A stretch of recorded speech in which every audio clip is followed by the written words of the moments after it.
नमस्कार। राजस्थान की तमाम फटाफट खबरों में आपका स्वागत है। राजस्थान की खबरों के लिए आपसे निवेदन की यदि आपने हमारे चैनल को सब्सक्राइब नहीं किया है, आपके अपने चैनल को सब्सक्राइब नहीं किया है, तो कृपया करके राजस्थान की खबरों के लिए आपके अपने चैनल को सब्सक्राइब कर लें। तो क्या है आज की वो बड़ी खबरें। संघ लोक सेवा आयोग ने शुक्रवार को सिविल सेवा परीक्षा 2025 का अंतिम परिणाम घोषित किया। राजस्थान के रावत भाटा यानी चित्तौड़गढ़ के रहने वाले डॉक्टर अनुज अग्निहोत्री टॉपर रहे। अनुज अभी दिल्ली और यूटी सिविल सेवा में एसडीएम है। अनुज का यह तीसरा प्रयास था। दूसरे स्थान पर तमिलनाडु की राजेश्वरी सुवे एम और तीसरे स्थान पर हरियाणा के आकाश ढुल रहे। जयपुर की भट्टा बस्ती स्थित फिरदौस मस्जिद में शुक्रवार को जुमे की नमाज के बाद पहली मंजिल की बालकोनी की दीवार गिरने के पीछे कई कारण सामने आए। मस्जिद का निर्माण 1983 में हुआ था, जिसे करीब 43 साल हो चुके हैं। उस दीवार की तरफ ही ज्यादा लोग पहुंचने से लोड बढ़ गया। शुरुआती जानकारी के अनुसार मस्जिद में एक साथ करीब 1000 लोगों की नमाज पढ़ने की क्षमता है, लेकिन जुमे की नमाज के कारण शुक्रवार को करीब 5000 नमाजी पहुंच गए। नमाज करीब दोपहर 2:20 पर पूरी हुई। इसके बाद बड़ी संख्या में लोग पहली मंजिल की बालकोनी में आ गए और दीवार का सहारा लेने लगे। इसी दौरान 2:30 पर सिंगल ईंट की बनी बालकोनी की दीवार अचानक भरभरा कर गिर गई। गनीमत रही कि बालकोनी में मौजूद लोग एक दूसरे का सहारा लिए हुए थे, जिससे कोई भी नीचे नहीं गिरा। हादसे के बाद मौके पर अफरा तफरी मच गई और घायलों को तुरंत कावटी अस्पताल व बाद में एसएमएस के ट्रॉमा सेंटर ले जाया गया। विधानसभा में शुक्रवार को सबसे चर्चित bill Rajasthan disturb area bill 2026 पास हो गया। सरकार अब दंगा होने पर किसी भी क्षेत्र को अशांत घोषित कर सकेगी। हालांकि इस दौरान विपक्ष ने जमकर हंगामा किया। कांग्रेस के प्रदेशाध्यक्ष गोविंद सिंह डोटासरा ने कहा कि ऐसा बिल लाकर राजस्थान को क्यों जलाना चाहते हैं, समुदाय विशेष को इंगित करना चाहते हैं। आपकी मंशा क्या है? कानून में मंशा स्पष्ट करनी पड़ेगी, जो नहीं है। बिल की धारा 5 में जिस तरह के प्रावधान है, उससे भ्रष्टाचार के दरवाजे खुल जाएंगे, कोर्ट में भी नहीं जा सकेंगे। डोटासरा ने दावा किया कि साल 2028 में कांग्रेस सत्ता में आएगी तो हम बिल को खत्म करेंगे। दूसरी ओर बिल को विपक्ष और निर्दलीय आरएलडी सहित गैर बीजेपी के 18 विधायकों ने प्रवर समिति को भेजने या जनमत कराने की मांग की। हालांकि सरकार ने कहा कि ये गुजरात मॉडल की कॉपी नहीं है। गोविंद सिंह डोटासरा ने कहा कि सरकार बिल के जरिए शांत क्षेत्र को डिस्टर्ब करना चाहती है। बिल के जरिए गुजरात से दिल्ली होते हुए पर्ची आई थी। यह हमारे संवैधानिक अधिकारों की चुनौती है। डबल इंजन सरकार कॉन्स्टिट्यूशन अधिकारों को खत्म करने की कोशिश कर रही है। हम गंगा जमुनी तहजीब में से रहते हैं। सरकार धार्मिक उन्माद फैलाकर बहुसंख्यक वोटों के लिए ऐसा कर रही है। यह गुजरात मॉडल है। जमीन जायदाद पर सरकार की नजर है। रही बात संपत्ति खरीदने और बेचने की, तो यह अधिकार संविधान ने हमें दिए हैं। इस पर सरकार का नियंत्रण करना यानी कि भ्रष्टाचार को बढ़ावा देने के लिए शांत क्षेत्र को अशांत करने का षड्यंत्र है। इस पर आप भी अवश्य कमेंट करके बताएं। डोटासरा ने पशुपालन विभाग में भ्रष्टाचार का मुद्दा उठाया। इस पर पशुपालन मंत्री जोराराम कुमावत ने कहा कि ऑपरेशन सिंदूर में जिन कर्मचारियों को बॉर्डर पर भेजा गया था, उनमें से कुछ बुला लिए गए हैं, कुछ को कोर्ट के आदेश के अनुसार लगाया जा रहा है। जयपुर से दुबई घूमने गए जयपुर के 45 यात्रियों का समूह मिडिल ईस्ट में तनावपूर्ण हालात के कारण कुछ दिनों तक वहीं फंस गया था। हालांकि भारतीय दूतावास सरकार के सहयोग से सभी यात्री सुरक्षित भारत लौट आए हैं। देश के विभिन्न क्षेत्रों में उत्कृष्ट कार्य कर समाज और राष्ट्र निर्माण में योगदान देने वाले व्यक्तित्वों को सम्मानित करने के उद्देश्य से 5 मार्च को दिल्ली में इंडिया प्राइड अवार्ड के 5वें संस्करण का आयोजन किया गया। अंतर्राष्ट्रीय महिला दिवस पर रविवार को शक्ति on wheels drive for change महिला कार रैली का आयोजन होगा। खास बात रहेगी कि जयपुर से रवाना होकर 10 जिलों से होकर यह रैली गुजरेगी। राजस्थान कुमार कुमावत महासभा की ओर से 8 मार्च को विद्याधर नगर स्टेडियम में होली स्नेह मिलन एवं महापंचायत होगी। यह जानकारी महासभा के पदाधिकारियों ने शुक्रवार को प्रेस क्लब में पत्रकार वार्ता में दी। महापंचायत में प्रदेश भर से जनप्रतिनिधि, वरिष्ठ लोग और विभिन्न सामाजिक संगठनों के प्रतिनिधि शामिल होंगे। राजस्थान कुमार कुमावत महासभा के प्रदेशाध्यक्ष डॉक्टर आरसी कुमावत ने बताया कि कार्यक्रम में अन्य राज्यों से भी राजनीतिक प्रतिनिधि व सामाजिक कार्यकर्ता शामिल होंगे व अपने विचार रखेंगे। कार्यक्रम के बाद वहां दिल्ली निकाली जाएगी तथा आगामी रणनीति पर विचार कर अंतिम निर्णय की घोषणा की जाएगी।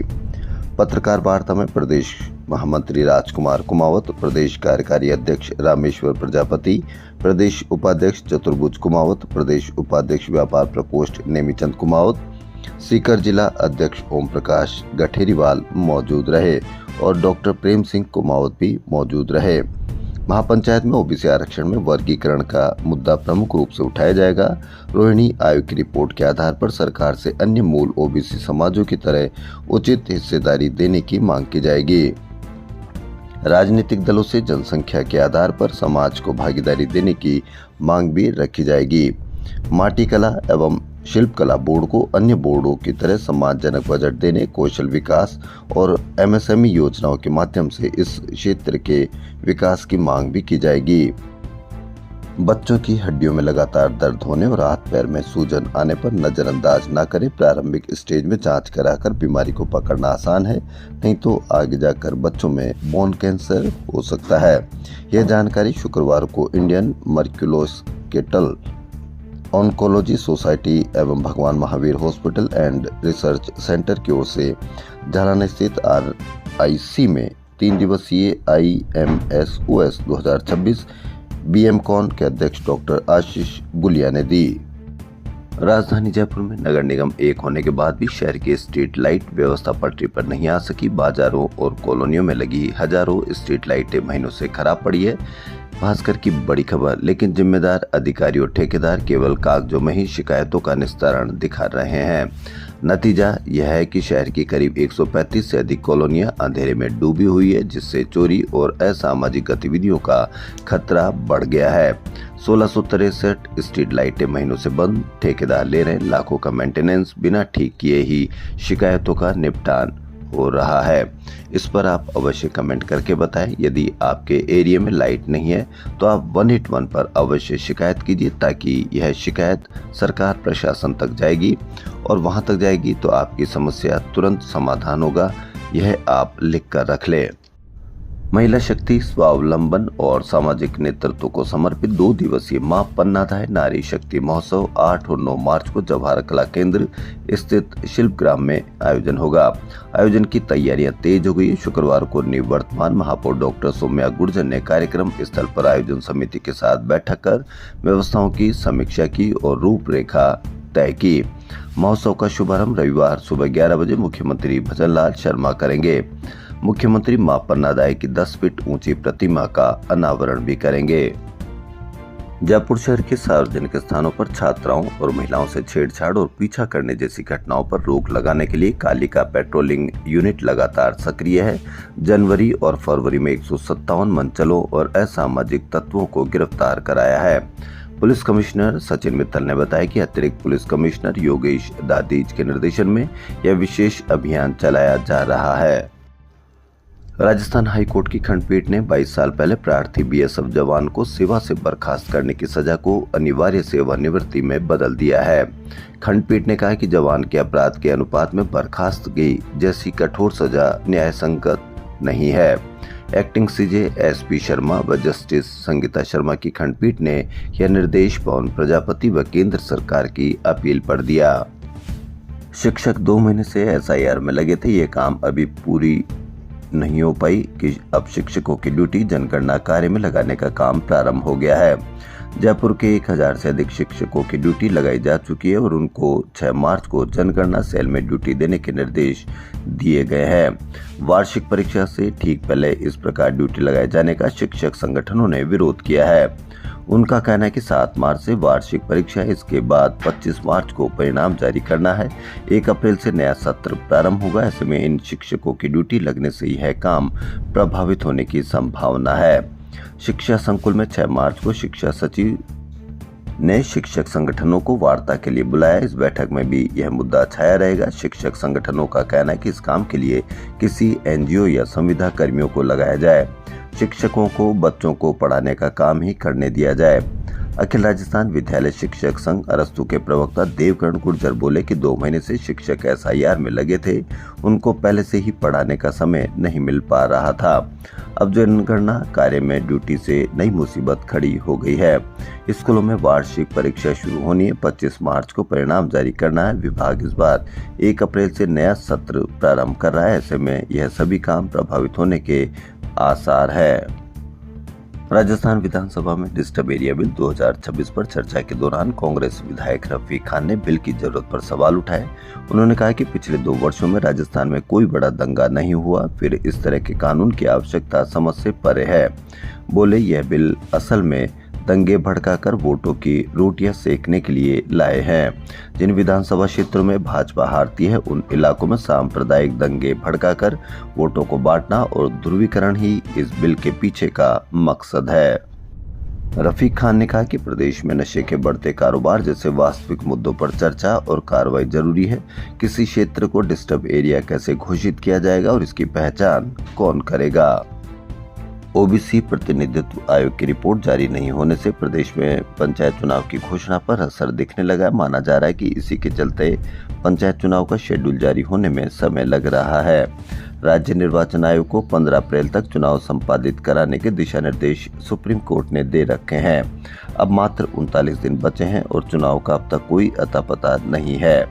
तय समय पर चुनाव होंगे या नहीं, चुनाव लड़ने वालों से लेकर विधानसभा तक इसकी चर्चा है। पंचायत चुनाव की तैयारियों में जुटा वर्ग असमंजस में है। बहरहाल अब तक पंचायत चुनाव के लिए वोटर लिस्ट सहित सभी तैयारियां राज्य निर्वाचन आयोग ने कर रखी है और पंचायत चुनाव के औपचारिक ऐलान का इंतजार है। गौरतलब है कि राज्य सरकार 1 स्टेट 1 इलेक्शन कराने की मंशा के तहत 1 साल पूर्व ही सभी ग्राम पंचायतों में प्रशासक लगाने की शुरुआत की थी। Rajasthan association of north America यानी राना की ओर से 28 मार्च को consulate general of India New York में राजस्थान दिवस व होली स्नेह मिलन का आयोजन होगा। इसमें प्रवासी राजस्थानी समुदाय के साथ भारतीय संस्कृति और परंपराओं की झलक देखने को मिलेगी। सांस्कृतिक संध्या भी की जाएगी। ओपीजेएस विश्वविद्यालय के पास एमएससी कृषि विज्ञान की मान्यता नहीं, फिर भी जारी की डिग्रियां। एसओजी की जांच में हुआ खुलासा। श्री डूंगरगढ़ तहसील के तोलियासर गांव में कुल 51 हरे पेड़ काट दिए गए, इनमें 18 खेजड़ी के भी शामिल है। कटे पेड़ों का परिवहन करने पर वन विभाग ने 2 गाड़ियां जब्त की है। बीकानेर होली की छुट्टियों में 18 खेजड़ियों सहित 51 पेड़ काटे, 2 गाड़ियां जब्त की गई। राजस्थान की खबरों में फिलहाल इतना ही। धन्यवाद।